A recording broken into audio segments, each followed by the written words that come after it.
태산명동의 서일필, 이유 없는 반항이었다. 무슨 말씀인가 하면요, 정윤회 사건을 올해 안에 마무리 지으려고 하면서 조응천 전 비서관에 대한 검찰의 구속영장 신청을 보면서 떠오른 생각입니다. 청소년의 브리핑 그 5번째 시간이자 올해 마지막 방송을 시작하겠습니다.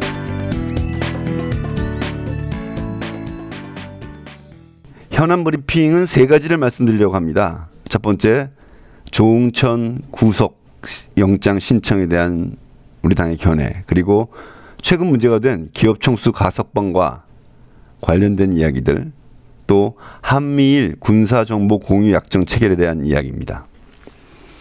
모두에 말씀드렸지만 검찰이 조응천 전 비서관 구속영장을 신청했습니다.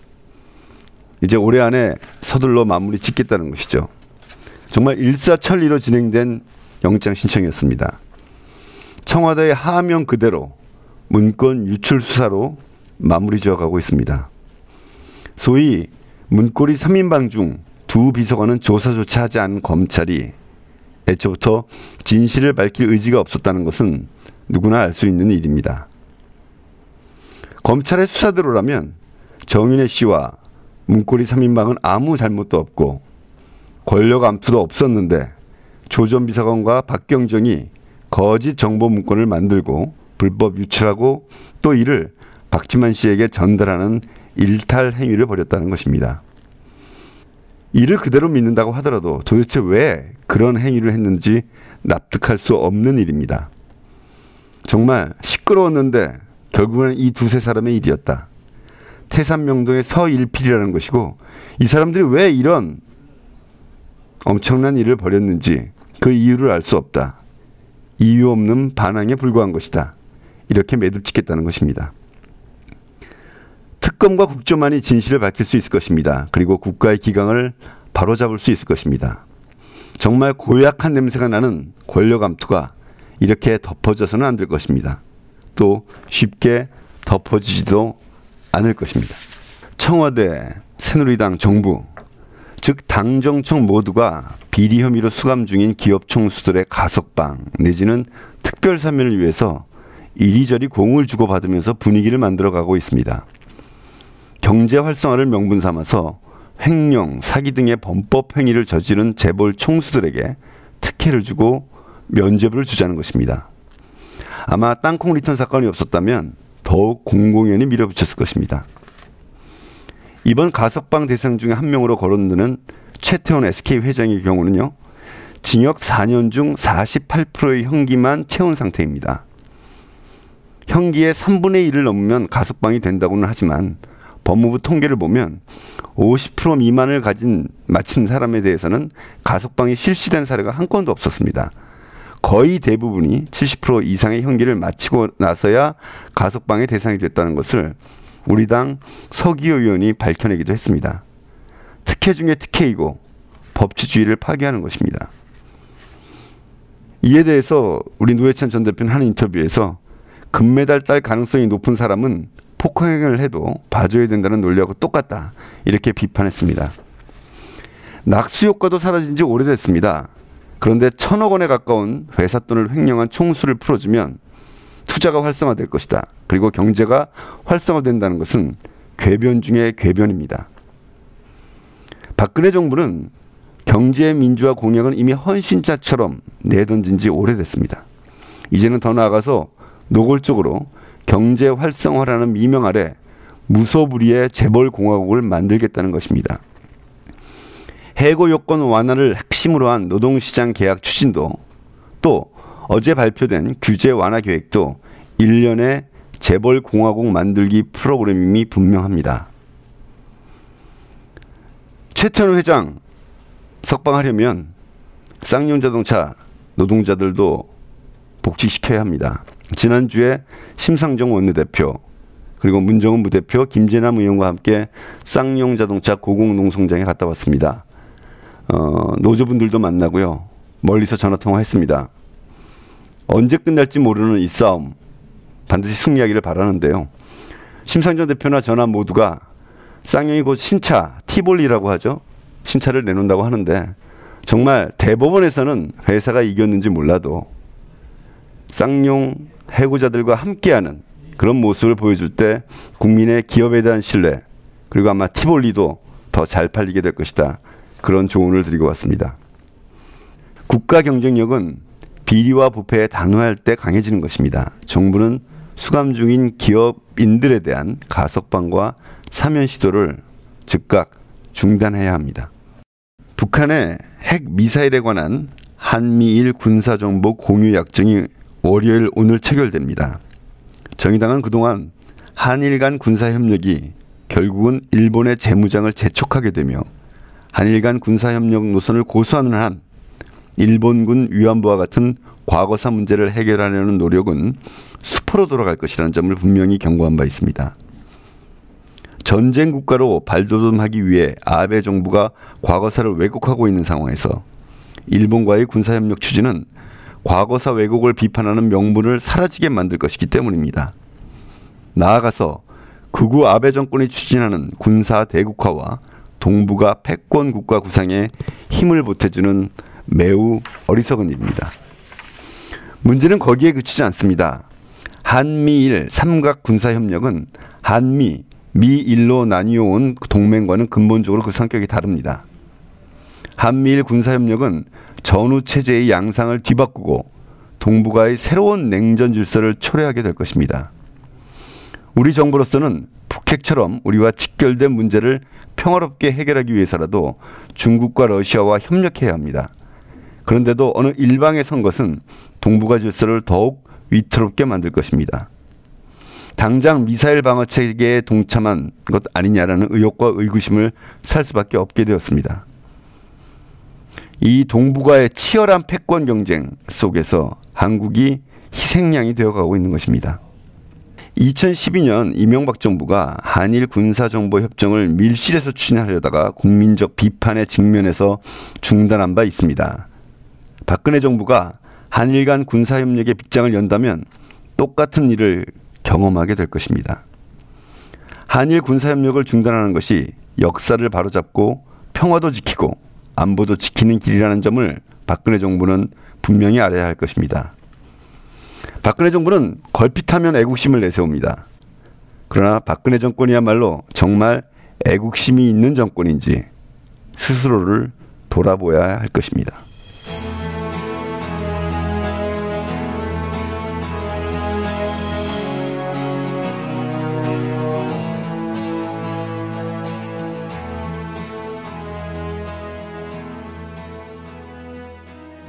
우리 당의 진로에도 영향을 미칠 수도 있는 그런 최근의 움직임에 대해서 당원들이 궁금해하실 것 같아서 현 단계에서의 우리 당의 입장을 말씀드릴까 합니다.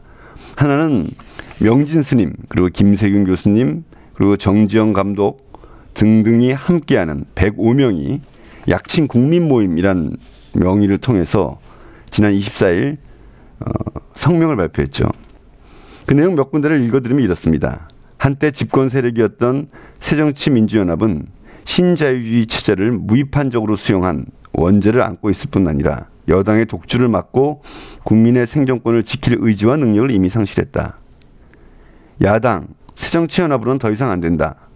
새로운 정치 세력이 없이는 정권 교체도 없다며 뜻있는 정치인들은 모두 기득권을 버리고 당적 계파 소속을 뛰어넘어 새로운 정치 세력의 건설에 앞장서달라. 국민의 눈물을 닦아주고 희망의 미래를 되찾기 위해서 서로 연대하고 단결하여서 평화 생태 복지국가를 지향하는 새롭고 제대로 된 정치 세력 건설에 함께 앞장서자. 이런 선언이 있었습니다. 물론 여기 있는 분들이 다 새로운 당에 참여하겠다는 것은 아니고요. 그런 정당을 만들어 달라라는 정치권에 대한 호소라고 보시는 것이 정확할 것입니다. 이와 관련해서 새정치연합 상임고문인 정동영 전 의원이 이 신당에 합류하겠다라고 선언을 했습니다.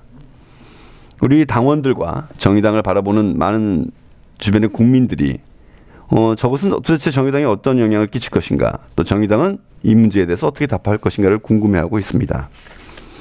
결론부터 말씀드린다면 현 시점에서 우리 당은 이 문제를 매우 신중하게 지켜보겠다는 것입니다.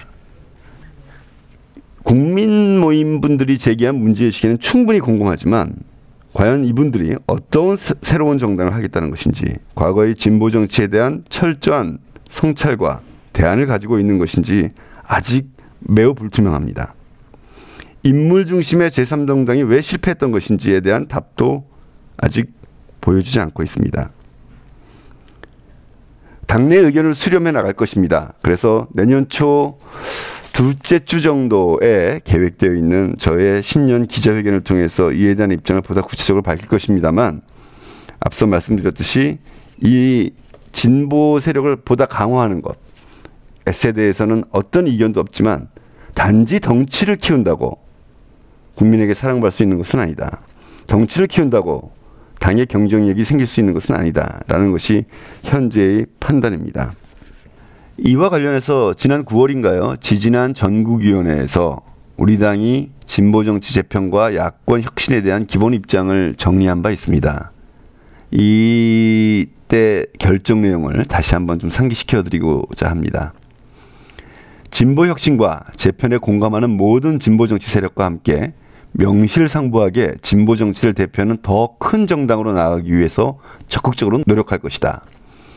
과거 재편 및 통합의 교훈을 바탕으로 할 때 진보정치 혁신에 공감하고 상호를 신뢰하며 재편에 대한 분명한 의지를 갖는 세력과 함께 하도록 할 것이다.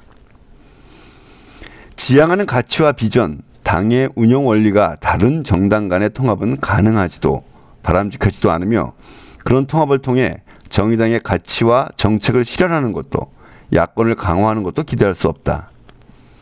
현행 선거제도 하에서는 2017년의 대선, 16년의 총선 승리를 위한 야권의 연대는 필수적이고 필연적이다. 그러나 선거에 임박한 후보 단일화는 정치 발전을 위해서도 바람직하지 않으며 그 성사도, 그 성과도 기대하기 어려울 것이다.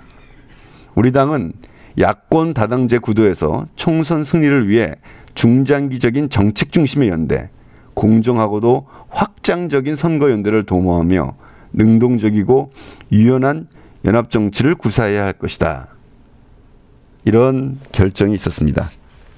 이런 방침은 변함이 없을 것입니다. 다만 최근에 전개되고 있는 여러 가지 상황들 속에서 우리가 이에 대해서 매우 유연하게, 그리고 정의당을 더 키우는 방향으로 진보정치 자체를 긴 안목에서 발전시킬 수 있는 방향으로 만들어 나갈 것입니다. 2014년 12월 마지막 주 주간 일정입니다. 12월 30일 화요일 오후 12시 30분 중앙당 종무식이 중앙당에서 있습니다.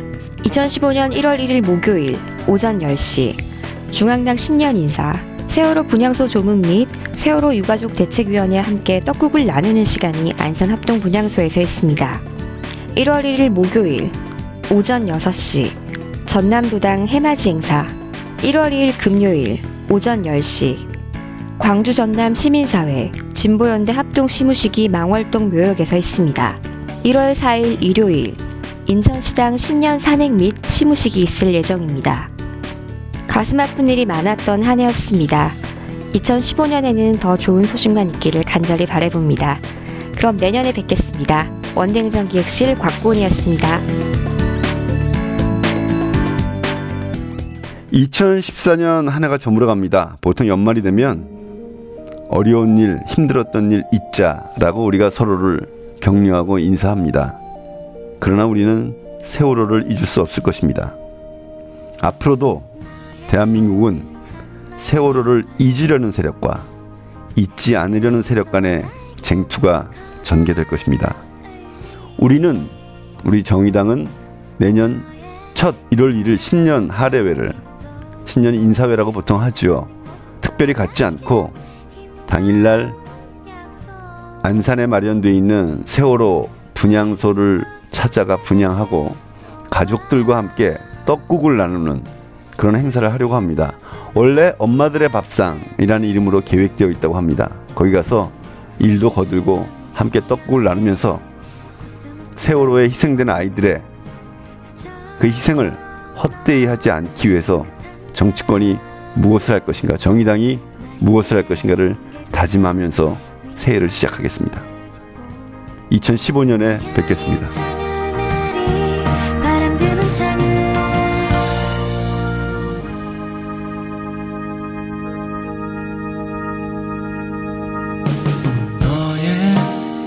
한마디 말도 그 웃음도